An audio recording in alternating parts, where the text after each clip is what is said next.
आजको भिडियोमा यो प्रोटोकल भने राउटर टु राउटर जोड्ने चाहिँ OSPF ले कसरी जोड्ने हो त्यसको भिडियो लिएर आएको छु। हामीले योभन्दा पहिला आइपी राउटर स्ट्याटिकमा गरेको थियो, डाइनेमिक्समा रिप, त्यसपछि EIGRP, त्यसपछि आज OSPF बाट जोड्ने कसरी गर्छौं। OSPF को अलिकता जानकारी लिएर OSPF हामीले यो युज गर्दाखेरि अब OSPF किन युज गर्ने भन्दाखेरि यसको हुप काउन्ट भन्दा राउटर जति राखे नि हुन्छ। फर्स्ट मेन कारण OSPF को युज गर्नुपर्ने कारण चाहिँ यो हो। त्यसपछि तपाईको यो आइपी भर्सन 4 र 6 दुईटैलाई सपोर्ट गर्छ र CIDR VLSM लाई पनि सपोर्ट गर्छ। त्यही भएर सबभन्दा राम्रो चाहिँ OSPF हुन आएको हो। त्यही भएर OSPF चाहिँ हामीले अब युज गर्नुपर्ने हुन्छ। OSPF युज गर्दाखेरि यसको कोड र पहिलाको कोडमा के फरक छ भन्दाखेरि यसमा राउटर रिप थियो अनि नेटवर्क जुन थियो त्यो हाल्ने। यसमा EIGRP मा पनि राउटर अनि EIGRP युज गरेको कारणले EIGRP र यहाँ AS नम्बर हाल्नु पर्ने थियो। त्यसपछि नेटवर्क जुन छ त्यो हाल्ने। OSPF मा के गर्नुपर्छ भने राउटर OSPF लेख्ने हो, यहाँ पनि एनी नम्बर भनेर छ भन्नाले यहाँ पनि AS नम्बर जुनसुकै पनि हाल्न मिल्छ। 1 देखि लिएर यहाँसम्मको नम्बर हाल्न मिल्छ र यो एउटै हो। अनि नेटवर्कमा के छ भन्दाखेरि यो 10.00 छ, यो लेख्ने हो। त्यसपछि वाइल्ड कार्ड र एरिया यसमा लेख्नुपर्ने हुन्छ। अब यो वाइल्ड कार्ड र एरिया नयाँ छ। अब यो वाइल्ड कार्ड र एरिया किन युज गर्ने त्यसको पनि अब यहाँ हेर्नुस्। वाइल्ड कार्ड के हो भन्दाखेरि सबनेट जुन मास्क हुन्छ त्यसको ठ्याक्कै उल्टो यसमा लेखिन्छ र यो चाहिँ वाइल्ड कार्ड OSPF र ACL युज गर्दाखेरि हामीले यो युज गर्नुपर्ने हुन्छ। जस्तैमा क्लास A को हेर्नुस्, सबनेट मास्क 255.00 हुन्छ। अब 0 को सट्टामा 255 हाल्दिनुस् अनि 255 जहाँ छ त्यहाँ 0 हाल्दिनुस्, वाइल्ड कार्ड बन्छ। भने 255 छ 0, त्यसपछि 0 छ 255 255 255। जस्तै यहाँ दुईटा 255 छ, यहाँ दुईटा 0 छ, 0 को ठाउँमा 255 हाल्दाखेरि यो वाइल्ड कार्ड बन्छ। त्यही भएर in reverse of subnet mask भयो। यो चाहिँ OSPF र ACL मा युज हुन्छ। अब अर्को थियो एरिया। एरिया भनेर युज गर्नुपर्ने छ। अब एरिया किन युज गर्ने भन्दाखेरि यो एउटा राउटर भयो, अर्को यो राउटर भयो। अब OSPF मा के हुन्छ भन्दाखेरि यो राउटरले यो राउटरलाई इन्फर्मेसन सेन्ड गर्दाखेरि पहिलाखेरि यो लिंक जोड्नको लागि यो LSA एउटा सेन्ड गर्छ र सेन्ड गरिसकेपछि यसले जब यो सेन्ड गर्छ त्यसपछि के हुन्छ भन्दाखेरि यो इन्फर्मेसन ल्याएर फेरि यता दिन्छ। यो माने राउटर 1 छ, यो राउटर 1 मा यो इन्फर्मेसन दिन्छ र यसले राउटर 1 मा हाम्रो यो जति यसको इन्फर्मेसन हुन्छ सबै इन्फर्मेसन यसले स्टोर गर्छ।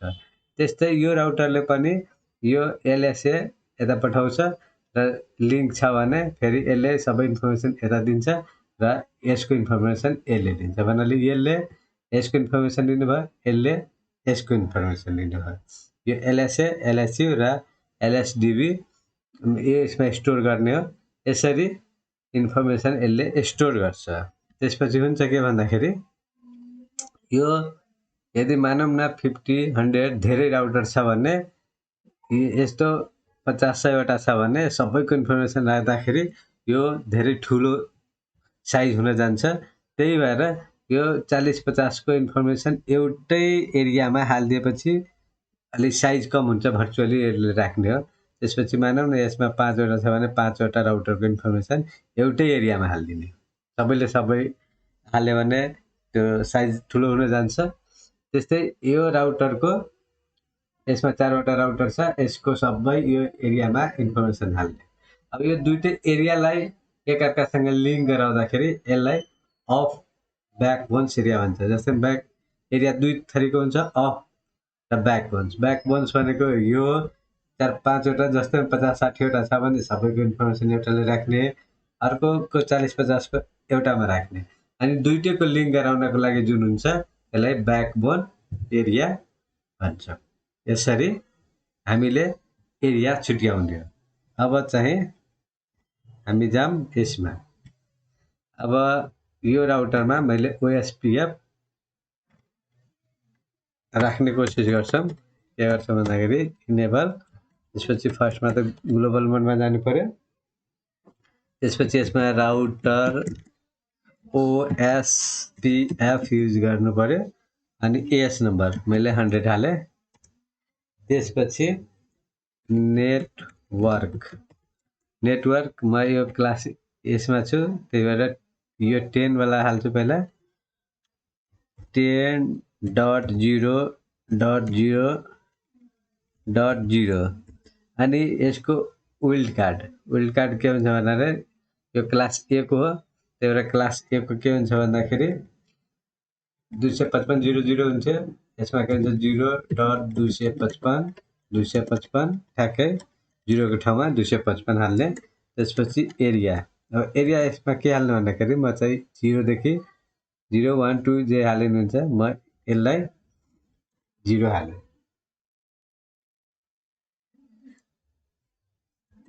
त्यसपछि फेरि नेटवर्क अनि यो अब यो 20 को गर्नु पर्यो, 20.0.0.0।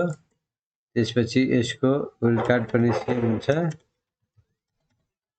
255। त्यसपछि एरिया 0 1 हालिनु हुन्छ, 2 हालिनु हुन्छ, जे हालिनु हुन्छ। अब यो सक्यो। त्यसपछि अब राउटर सेकेन्डमा जाने। सेकेन्डमा के छ भन्दाखेरि ग्लोबल मोडमा जानु पर्यो। ग्लोबल मोडमा छिरिसकेपछि यसमा 20 30 40 छ, त्यही भएर पहिला त OS राउटर OSPF, अब त्यहाँ 100 हालेको थियो, त्यही भएर यो चाहिँ एस नम्बर एउटै हाल्नुपर्ने हुन्छ। त्यसपछि तपाईँको नेटवर्कमा के हाल्नु पर्यो भन्दाखेरि म पहिला यो 20 को लिन्छु, 20.0.0.0 अनि त्यसपछि विल्ड कार्ड उल्टो हुन्छ 255 255 255। त्यसपछि एरियामा यसको 0 नै हाल्छौँ। त्यसपछि नेटवर्क अब 30 को हाल्छौँ, 30.0.0.0। त्यसपछि विल्ड कार्ड उल्टो हुन्छ 255.255.255। त्यसपछि एरिया 0। त्यसपछि फेरि नेटवर्क अब 40 40.0.0.0 विल्ड कार्ड 0.255 त्यसपछि एरिया 0 तीनटा भयो। अब यसमा इनेबल कन्फिगरेसन्स, त्यसपछि अब यसको लागि 40 र 50 दुईटा छ, त्यही भएर अब दुईटा पहिला त राउटर OSPF यो चाहिँ एउटै हेर्नु पर्यो। त्यसपछि नेटवर्क 40.0.0.0। त्यसपछि 0.255.255.255 अनि एरिया 0 1 जुन लेखे नि हुन्छ, 1 नै लेखिदिएँ मैले यसमा। त्यसपछि network 50.0.0.0 network ID,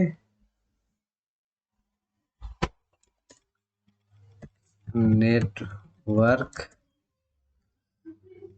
50.0.0.0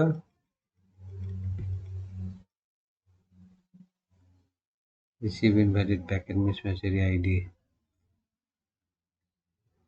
okay, network ID एउटै हाल्नु हुन्छ। नेटवर्क 40.0.0.0 0 के भन्छ receive invalid package। Okay net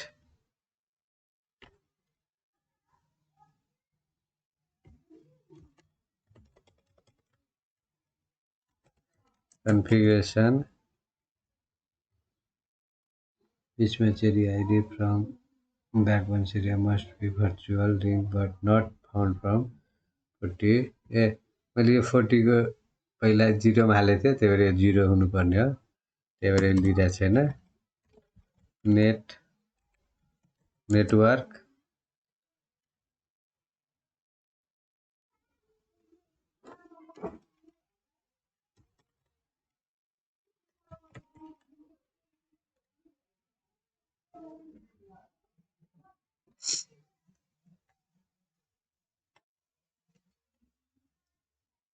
यसमा नेटवर्क 40.0.0.0 त्यसपछि 0.255 255 255 अनि एरिया म यसलाई नै 1 बनाएको छु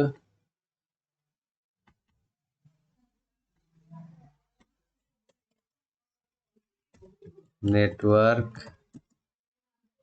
अब मैले 50 हाल्छु 50.0.0.0 अनि 0.255 255 255 अनि एरिया यसको 1 हाल्छु किन यो वायर जुन 1 हाल्नु पर्ने थियो यो एरिया छुट्टै थियो एउटै वायर भएकोले यस्तो भएको थियो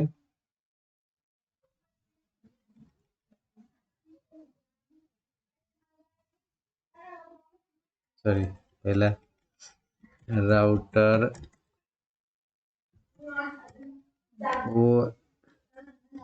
OSPF 100 त्यसपछि नेटवर्क 50.0.0.0 अनि 0.255.255.255 अनि तपाईको एरिया 1 अब चाहिँ के गरौँ